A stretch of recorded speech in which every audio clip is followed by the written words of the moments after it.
Welcome to the National World War II Museum's latest webinar presentation. For those of you watching on Zoom, a couple housekeeping notes. We have provided you with access to ask your questions through the Q&A box on the bottom. You can just hover your mouse down there and it will pop up the Q&A box. We have not provided audio or video privileges. That way it's just the two panelists on screen for the day. As always, if you miss any portion of today's presentation, would like to re-watch it, or have any friends or family you think would be interested, please do take a look at our YouTube page where these are all archived and posted in perpetuity. Now it's my pleasure to turn this program over to today's moderator, the Institute for the Study of War and Democracy's research historian, Dr. Jason Dawsey. I want to welcome all of our viewers out there for joining us for today's webinar. We are so fortunate to have as our guest today, Professor Victoria Degrazia. She is Moore Collegiate Professor of History at Columbia University, where she's been since 1994. She has published on a wide array of topics, including empire and consumption, but she's certainly one of the foremost authorities on fascist Italy. And I thought I would note a few of her publications before we move to the subject of today's webinar. Some of these include The Culture of Consent, Mass Organization of Leisure in Fascist Italy, 1981, How Fascism Ruled Women, Italy, 1922 to 1945, which appeared in 1992. A hugely influential volume, The Sex of Things, Gender and Consumption in Historical Perspective, that she edited in 1996, and Irresistible Empire, America's Advance Through 20th Century Europe from 2005. We're so fortunate to have her today talking with us about a brand new book. It's coming out with Harvard University Press with a very provocative title, The Perfect Fascist, A Story of Love, Power, and Morality in Mussolini's Italy. She is joining us today from Italy. Victoria, we're also envious of you being able to enjoy autumn in Tuscany. And thank you so much for joining us. I thought I would just very briefly mention something about the subject of this book, The Perfect Fascist. And I know you would like to give a brief overview before we get into our conversation proper. This is a book about one of Benito Mussolini's chief subordinates, Attilio Teruzzi. His dates are 1882 to 1950. And I know you wanted to kind of give us some perspective before we really get into the details of his story. Okay, excellent. So with some images, I want to put some faces on the personalities we're dealing with. So that when Dr. Dawsey and I then begin our conversation, you will have some clearer insight into the kind of military man, the kind of person, the kind of aide-de-camp of Mussolini, this figure who had hitherto been unknown, passed under the radar, Attilio Teruzzi. So, to start, I first came across him in a photograph from a woman's archive. We could take a look at that picture. Okay.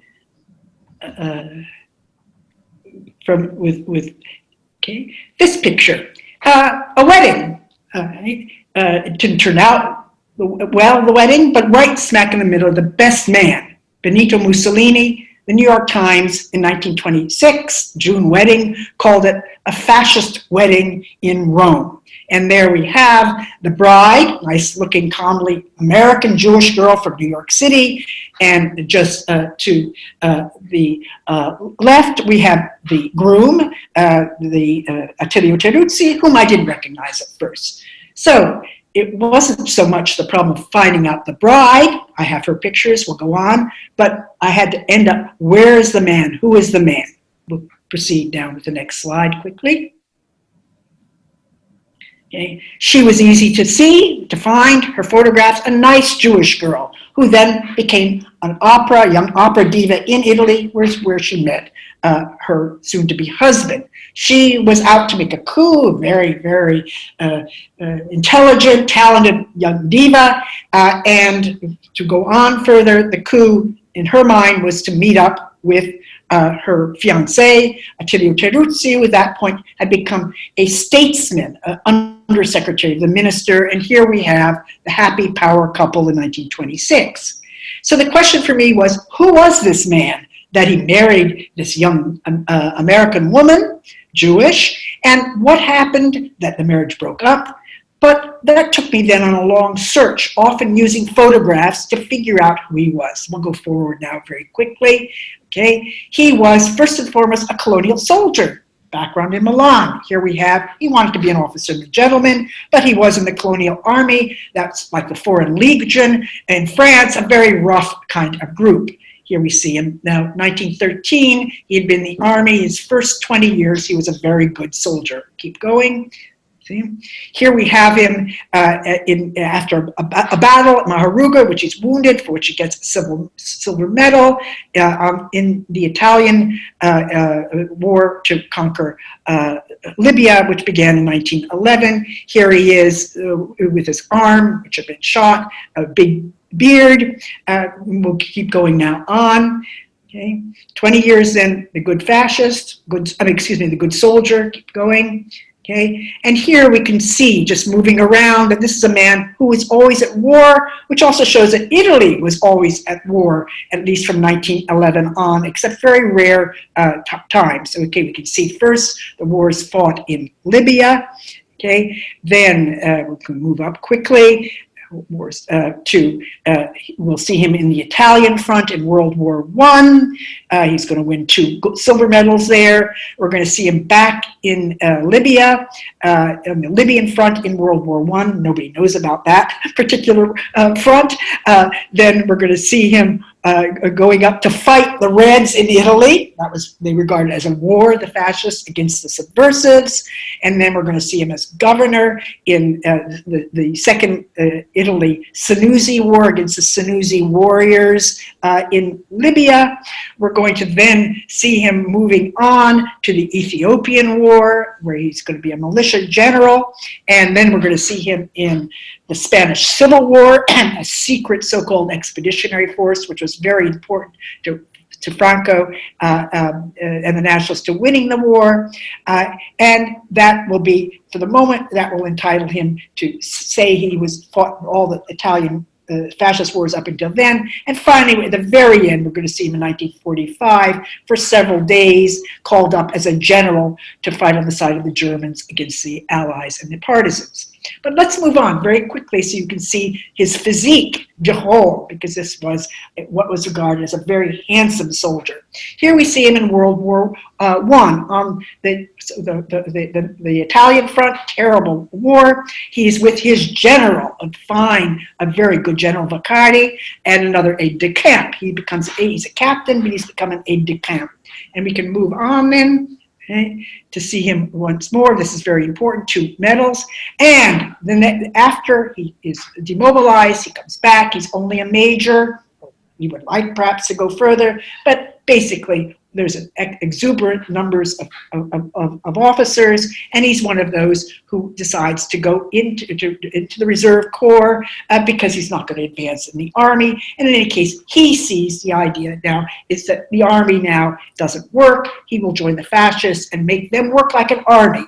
And for the next 25 years, basically 20 to 1945, he's an unwavering fascist. We'll talk more about what that means. I just want to get through now these slides so you can see it. But here he is. You can see him just, sorry to flip back. You saw him with his black shirt. Now you see him on the March on Rome. There he is right in the center, posing. Handsome beard. Again, very photogenic.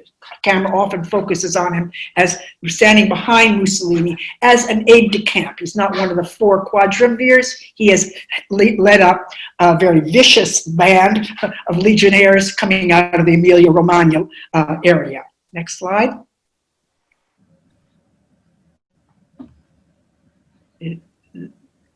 Here we see him governor to Libya in front, and one more slide, we'll move on. 1926.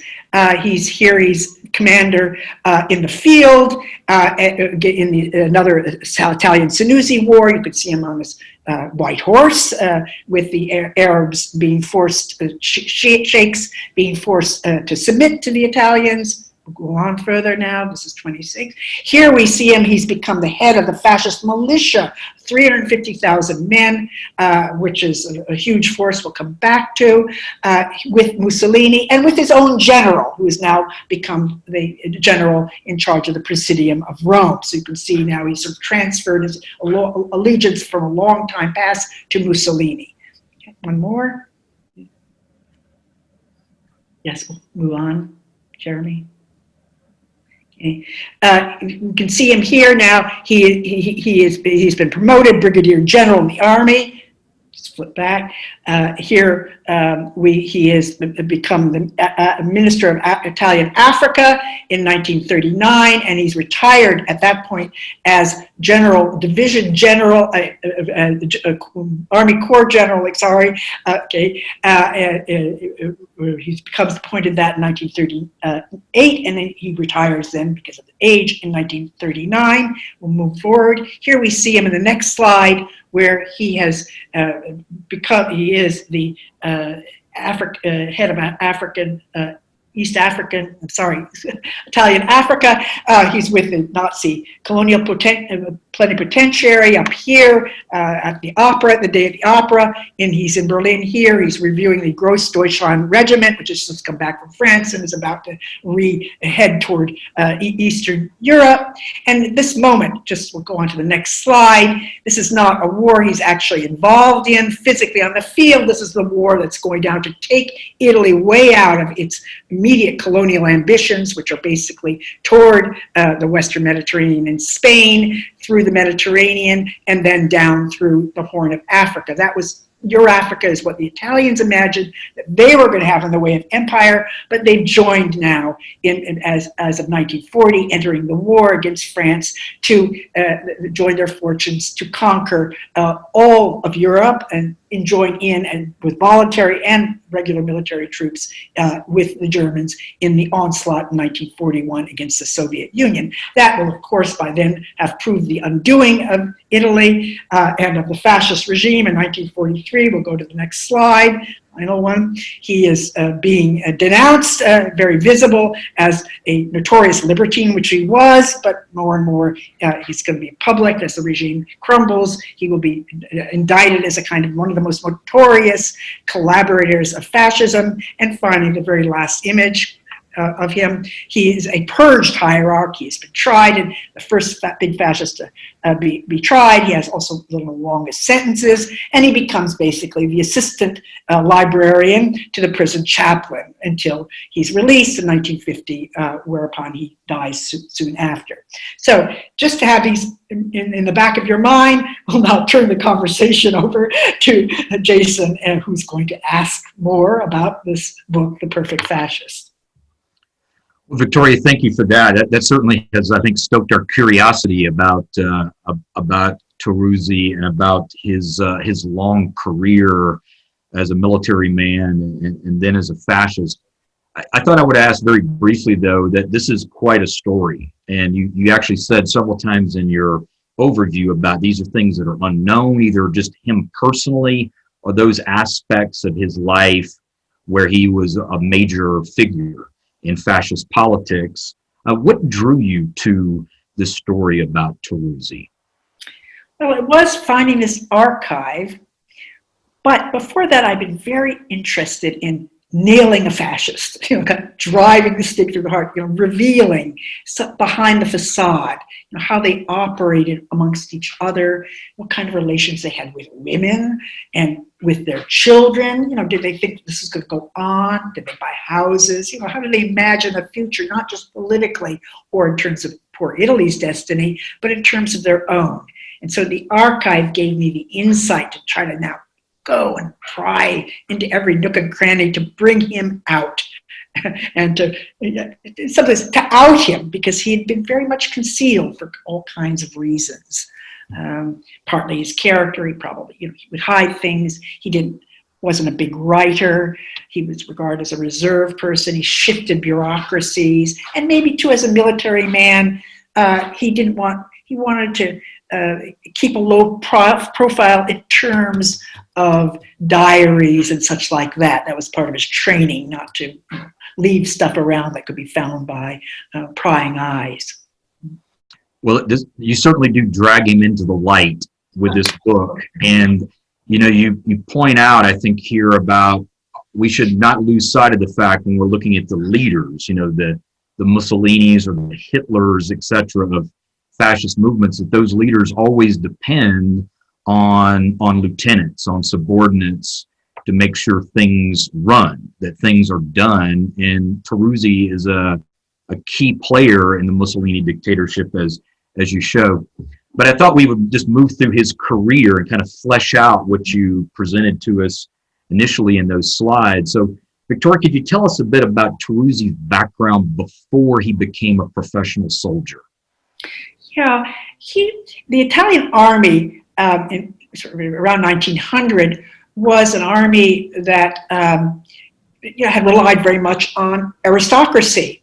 But as the militarization heated up in the late, in the 90s, and Italy's sort of wiggling, it's joined with Austria, Hungary, and Germany, and then there's France, and the development of this alternate alliance. It needs more capabilities. And so this guy comes from a small background, a petty bourgeois background, who wouldn't have had either the education or the family monies to go to military academy, and was probably in trouble because he had a very impetuous character, and there were all kinds of sort of left-wing anarchist rebellions, mainly among young people in the 1890s in Milan. He was pretty sophisticated, that is, comes from a popular neighborhood, what they today call the Navigli. He volunteers. So the idea that, hey, he'll become an officer, low-level officer. He'll spend his 12 years in the army and then get some sort of sinecure. They put them in the railroads management or so on. And so that's what happens. He joins the Foreign Legion. That would probably be more interesting, more career possibilities. And he's a cunning guy as well as impetuous. And he gets along with people. So he's helped to go to the Italian West Point, the Academy of Modena. He's sort of a regular guy who manages to get in. And that's the beginning of his career. That enables him to get a commission, goes back. And so he's making his way slowly. Let's say he's got good accounting abilities. He's the kind of guy you'll trust with the company monies and with the company diaries, but he's not going to become a general, that's for sure. There's no sign of that. He's in the infantry. And he's brave. There's no question he's brave. He throws his body onto the line and he gets medals. And that's what enables him to get involved with this very fine general, to get up so close to him, to have him really count on getting those men to go over the top, which was the main problem which you had in the in World War in the Italian front, in these terrible alpine circumstances, men being killed all over the place, your junior officers dying like flies. So Teruzzi is already in the period of, he's a military man, he's going to get up to be a major, right? And he's a very good soldier. That seems to be the case from the records.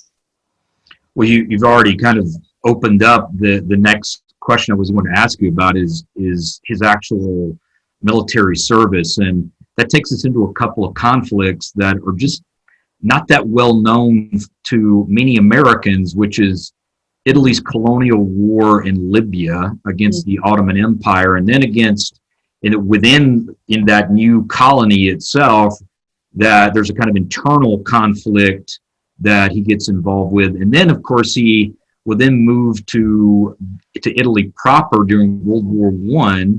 And a lot of us just don't know, Victoria, that much about Italy's participation in World War I. We much more familiar typically with France and Britain and that Western front. But that front there between Italy and Austria-Hungary, later Germany is involved, is an incredibly bloody one that you describe quite powerfully in the books. Can you tell us a bit about his service in these conflicts?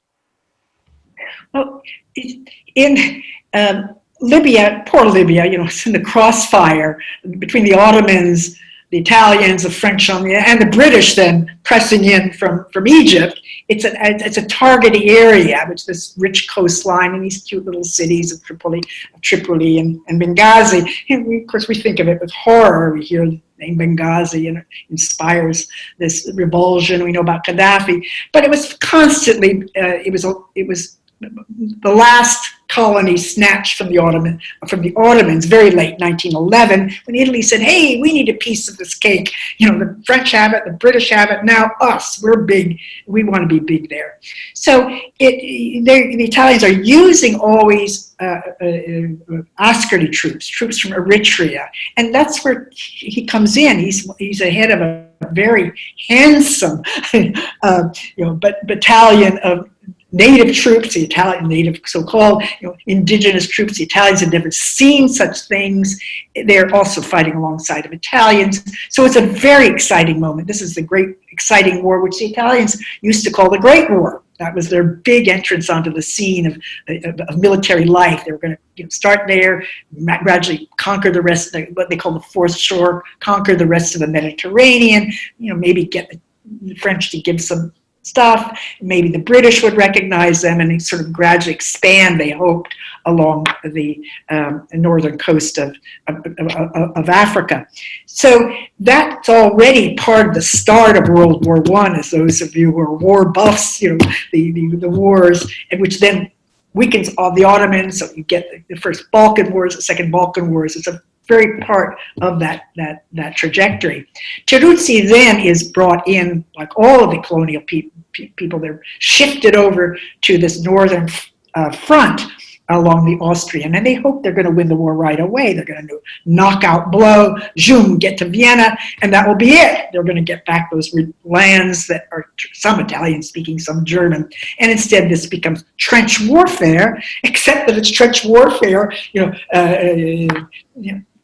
2,000 meters up in the air, 6,000, 7,000 feet. And this is especially so when in the second year of the war, actually, it's a little like the Marne, the Battle of the Marne, and then the Somme, when the Germans launch this huge expedition over the mountains and they catch the Italians unawares. And so then the Italians have to push back, which means just this terrible bloody warfare, both in the north on the Alpine and then on this river that's the Carso, which is a flat plain. So it's as bloody as any front, and it's immobile as any front that was, and they had as many decimations as probably now it's being argued as even maybe as the Russians, though I'm not quite sure if that's true or exaggerated, but it was a hugely sad and war that was fought. And then the Italians saw that the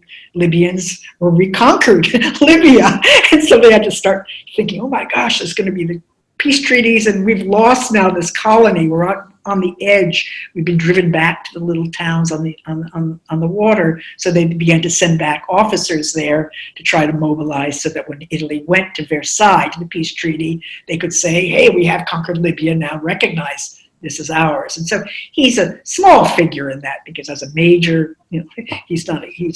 But he's made a brigade major, a battalion major, excuse me, in this little town of Darna, and serves in until he comes home in 1920. So they're there. The Italians are very militaristic starting in 1911 and then continuing to 1920, and then wanting more when the peace treaties say, hey, you can't have this, you can't have that. Yeah, that's a really fascinating point about this militarization of Italian politics, of Italian society, that happens in that decade of conflict, 1911 to 1920, that you just mentioned, Victoria. And I think it's important that you note in the book that 689,000 Italians perished in World War I. That's a staggeringly high number. It's obviously 1.5 times the number of all Americans killed during World War II.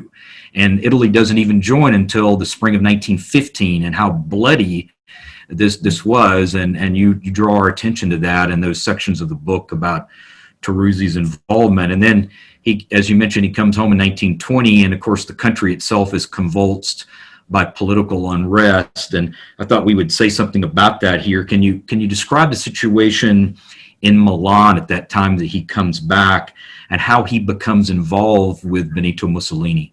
Mm-hmm. Yeah, so you can imagine this guy who'd been very happy in Libya, beautiful little town. He had a girlfriend, battalion major. He was the head of everything, and comes back in Milan, and there's been big strike waves. The workers are trying to get higher wages, unionize. The peasants out in the countryside are occupying the land. Said, "Hey, we fought in this army for 3 years. We've made so many sacrifices. Give us some dignity at home." So there's this huge amount of social unrest, and then there's a lot of antipathy against the war. Most Italians did not support the war. They wanted Italy to remain neutral during the war. They didn't see why they should be involved in this conflict, and so the country had split between those who supported the war and those who were against it. And that was particularly visible in Milan, which in the first elections after the war got a renewal of a socialist administration, social reform administration. So he comes home, workers on strike, a socialist administration, which basically had been neutralist, if not anti-war, and the streets are filled with people who are insulting the officers, saying it was their fault, insulting, if not them personally, their uniform. And it was a discovery for me, this idea that an insult to an officer's insult to the king's uniform, and they were just furious at this illegality, at this notion they represented the Constitution and the nation and the king, and the sacrifices for the war should be so insulted and treated so badly.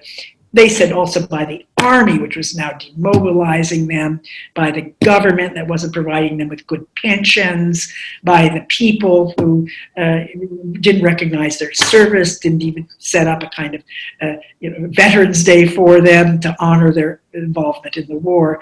So there was a huge amount of animosity, especially at that level, at the officer level.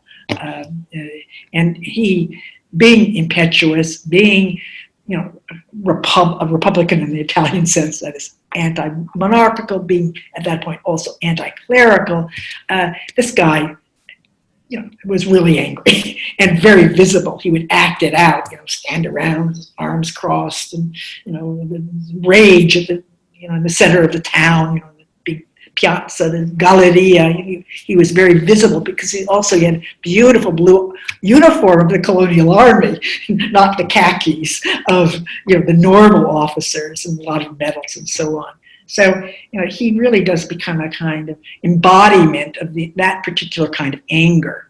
Why, however, big question, he should shift his loyalties from the army and this gorgeous general he had who was so honest and so righteous and so on, to Mussolini. That's the question I had to really keep asking, why that shift over.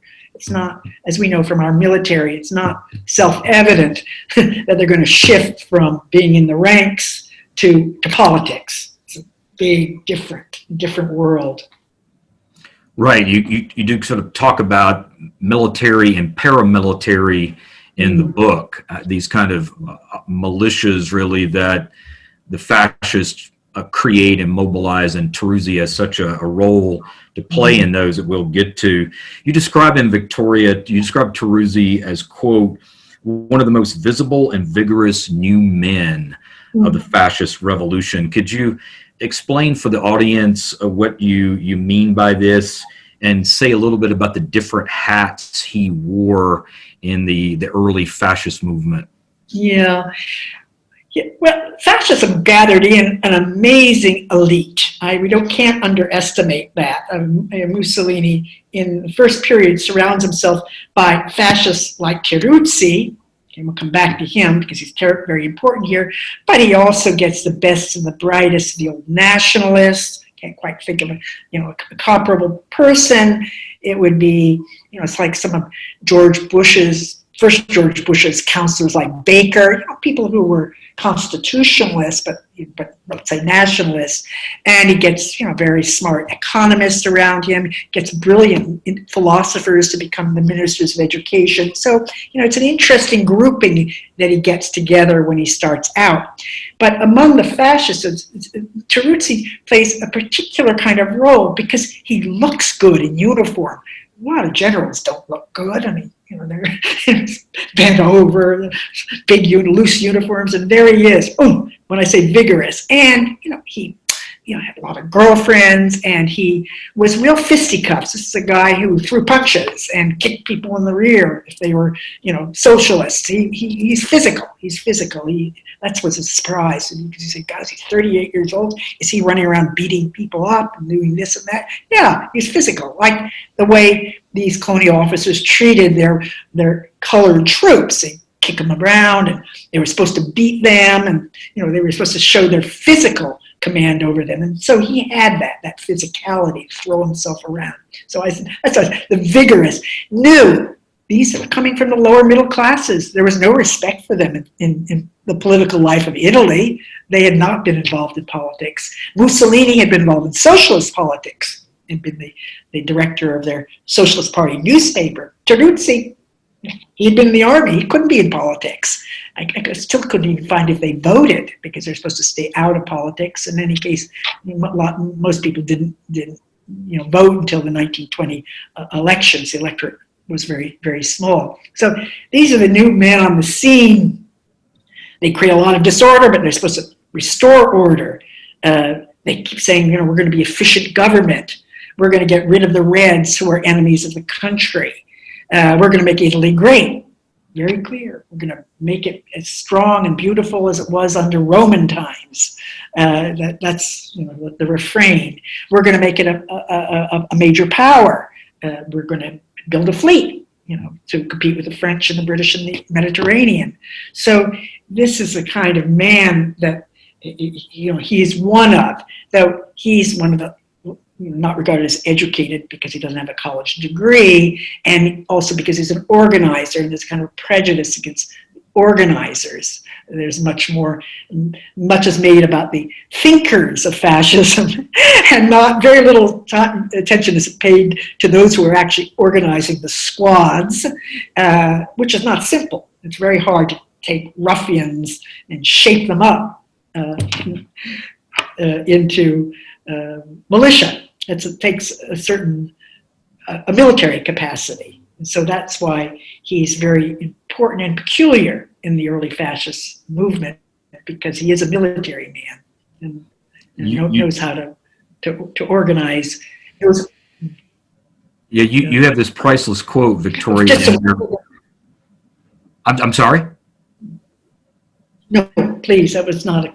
Oh, no, I just said that you have this priceless quote from Mussolini where they're trying to organize these militias, these squads, to intimidate opponents, and Mussolini says, I can, for the life of me, I'm paraphrasing, but for the life of me, I can't figure out how Trotsky actually created a Red Army in Russia. And obviously Teruzzi, as you detail, plays a big role in holding these elements together.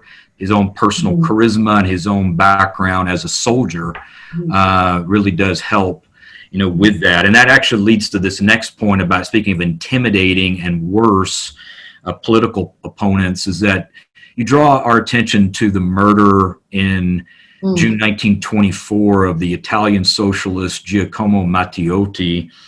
And this was a real turning point for the Mussolini regime. Could you tell our audience a bit about this murder, about Matteotti's murder, Teruzzi's complicity or not in it, and why this was such a decisive moment for the Mussolini regime?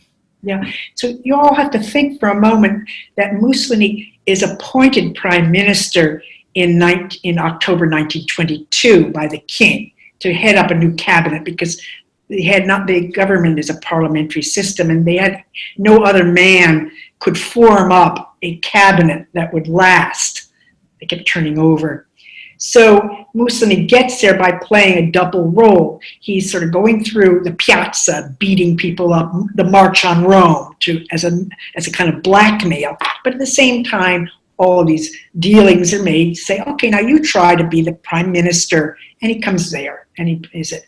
So then the problem becomes, how is he going to rule? You know, it's one thing to be the prime minister, but how are you going to keep the things going when you're there in a legitimate, semi-legitimate way?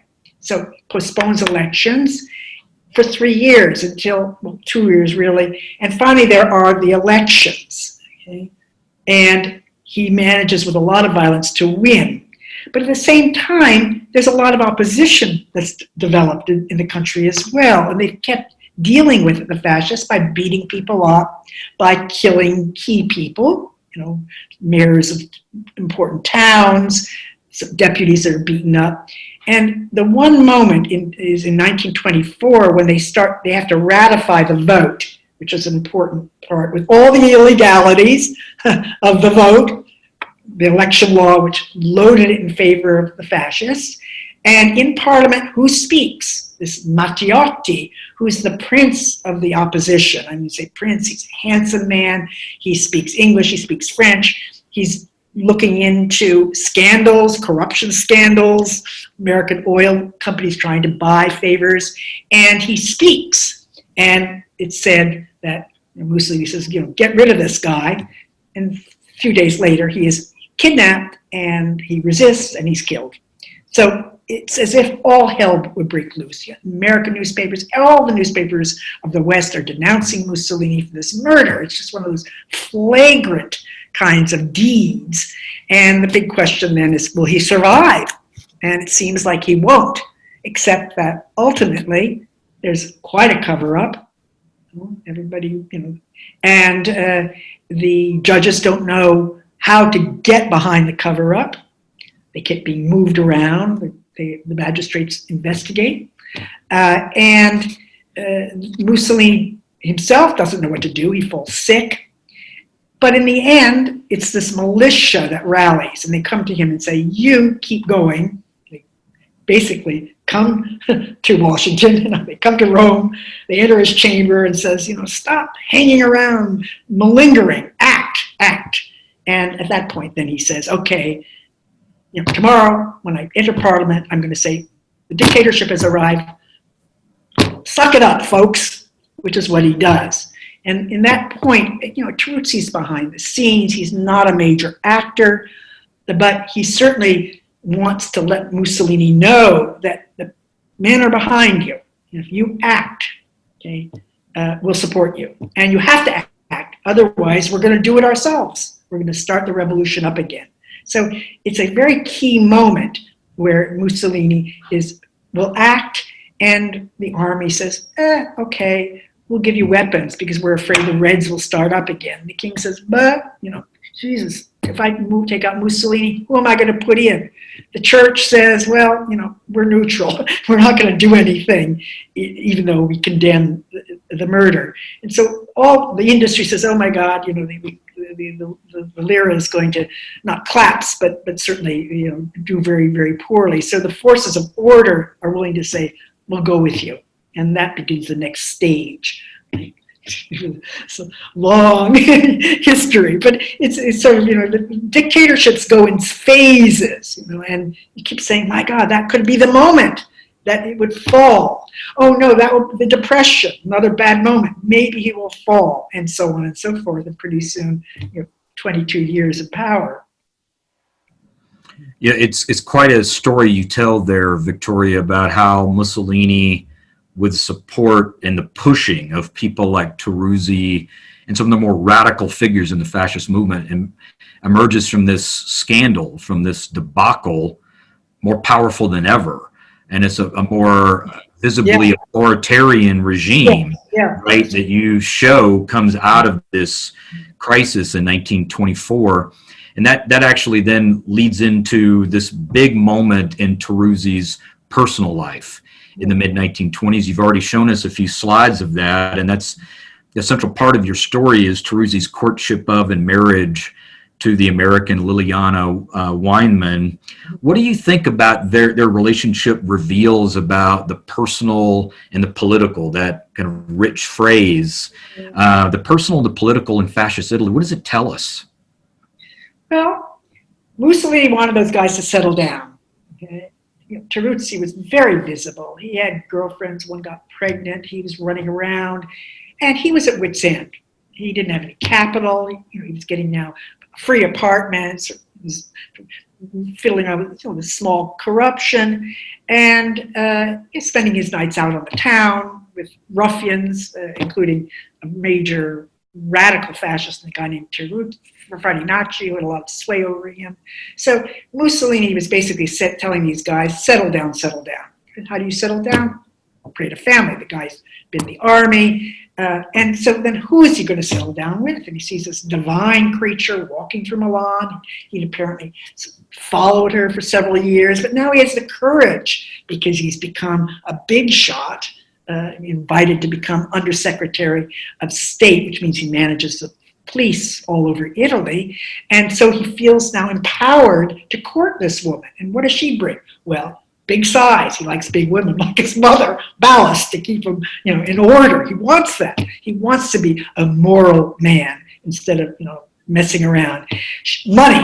Her father is supposed to be and is a capitalist, American. And at that point, everybody's saying, "Oh, Wall Street." Anybody who's an American capitalist is as rich as, as a Croesus.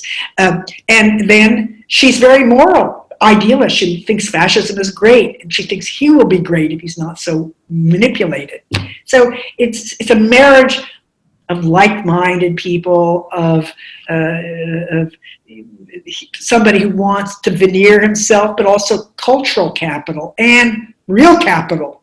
Okay? So this becomes a marriage in which two people who say they love each other, hey, we can't doubt that, who seem to be mismatched, but in fact are well matched. She's young, 26. He's almost 40. But Italy, that was a kind of possible marriage, especially if the woman was bringing in a big dowry, as she did. So perfect marriage, it seemed, which he needed to present himself to the world, have children, act like a normal person. Otherwise, he would be considered a rogue, or who knows, something worse. There's a lot of homoerotic relations amongst these fascists, and he wants to make clear that he's a married man with a big wife, full of virtues, like Mussolini's major lover and mentor, Jewish, Margherita Sarfatti, who performs the same function for Mussolini, telling him what to wear, writing speeches for him, advising him during the Matteotti crisis. So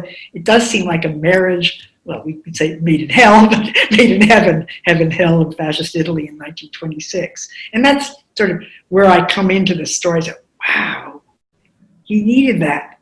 You can't just be a fascist. You need to have a personal life that's solid. Mussolini did, no matter how many lovers he had several children, one wife.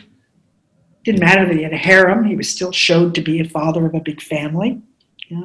There were no scandals. People kept it silent that he had this person and that person, or it all redounded that he was a real macho guy, which is what was good in a vigorous fascist leader, youngest prime minister in all of Europe and in the world at that point.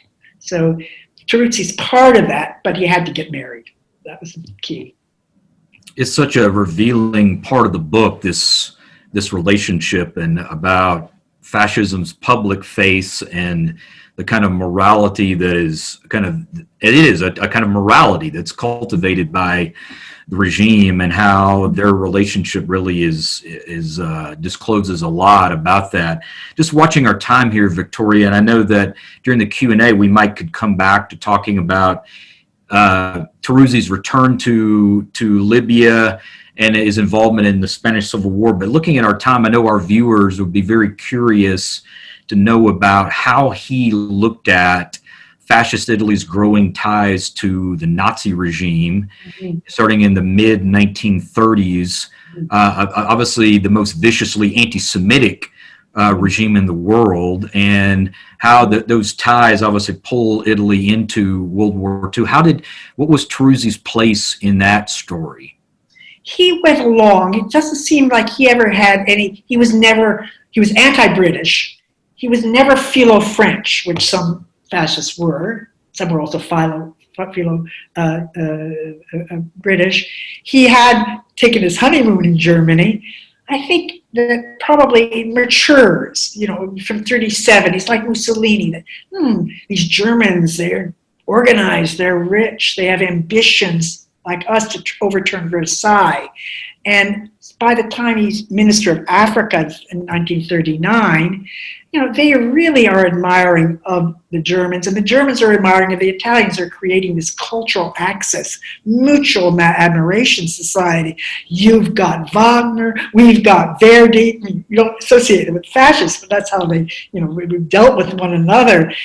You have great writers, we have great writers, we have Machiavelli, you have raison d'etat, sort of this realpolitik. So we're perfectly matched to take over the world, to take over Europe, first of all. The French are weak and impotent. The British don't even care about Europe. So there was that kind of mentality. The Russians are going to invade us and are barbarians. So the destiny is with the Germans and the Italians. Again, that's hard for Americans to think about. So, I would say this is a man who by 1940, is visiting Germany. He's coming back saying, hey, the Germans are with us.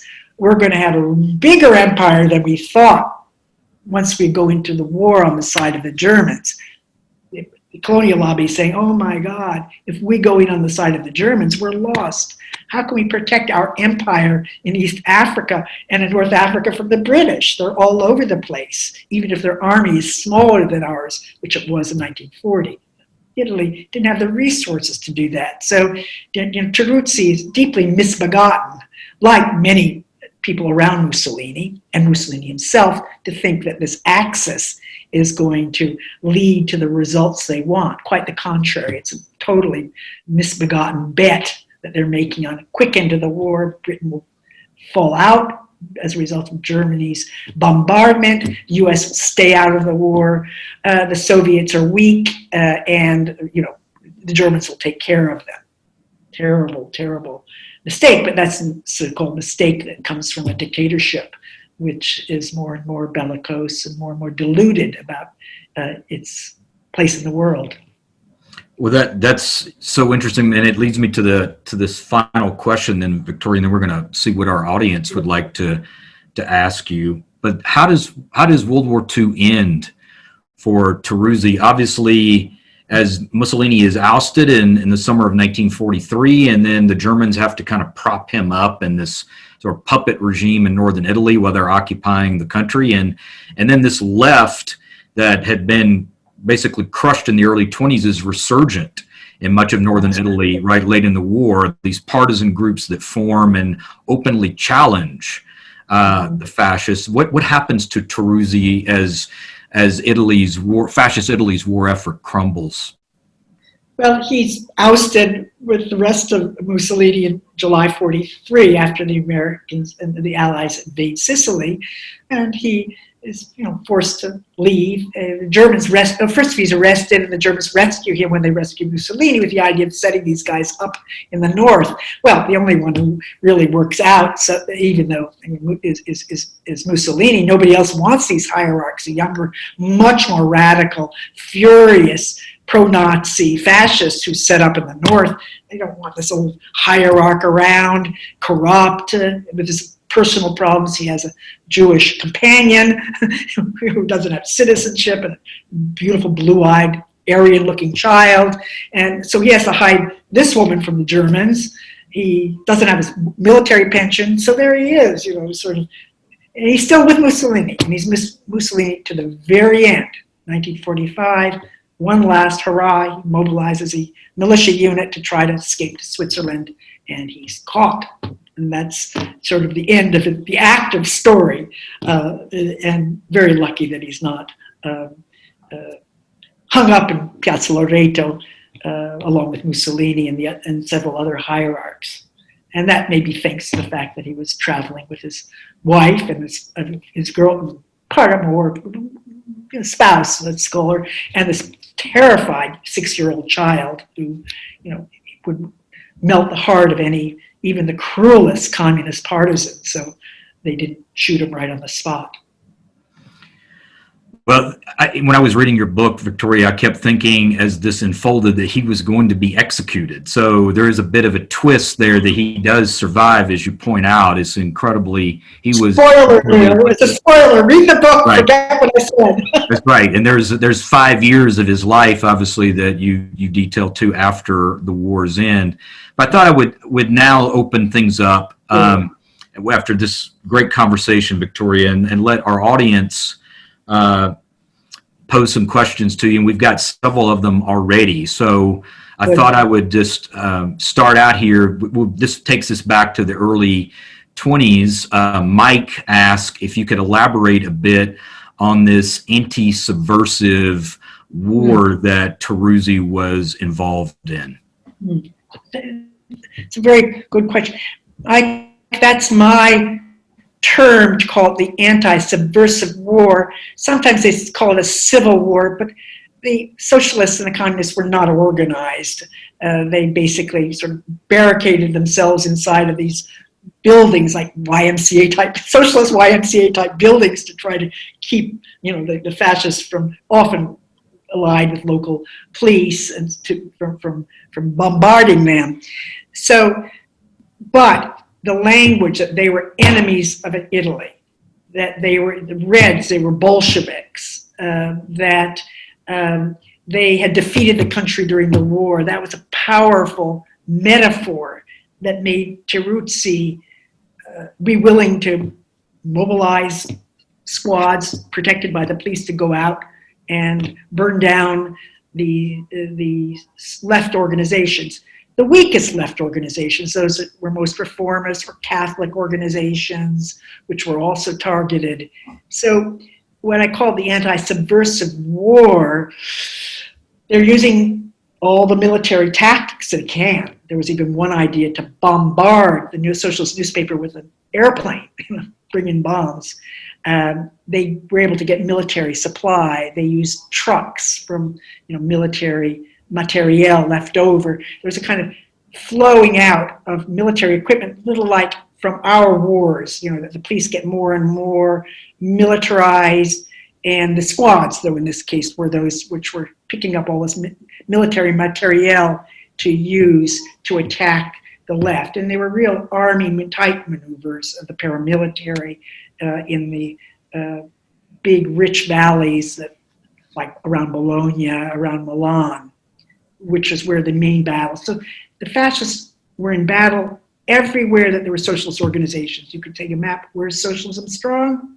In the sense of voting locally, nice these institutions, and there you get these squads, which were by by the eve of the March of Rome, and occupied many of the town councils, the administrations. They had actually had coups, many local coups. That was something I discovered that nobody's talked about. They've taken over and literally defenestrated. They would just throw the socialists out the window of the town councils where they had been legally elected, and that was very, scores and scores of those events had happened. So that's what I call the anti-subversive war, to try to keep the idea of war here, war there, war there, war there, including this home front war. Your account definitely raises all kinds of questions too about how the left failed to really respond to the fascist challenge in an adequate way, and those chapters of the book the sections of the book are especially rich there. Since you've already mentioned the March on Rome, Victoria, we have a question from Thomas, who wanted to know a bit more about Teruzzi's own role in the March on Rome. What exactly he did during the march. Yeah. Had to tease it out. So the March on Rome is kind of a really amateur hour military event. They're going to surround Rome, bring in legions from 13 different points, gather, start, off of Perugia, then maybe Tivoli, something, Monte Rotondo, sort of surround the city of Rome. And that, they said, if the army doesn't intervene, will force the king to appoint Mussolini. And it was also allow the fascists to blow off steam.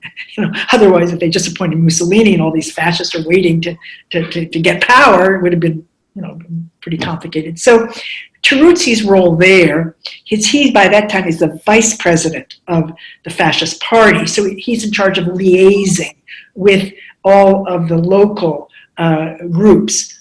There are, however, 4 quadrumvirs, four leaders who are appointed to manage the overall strategy.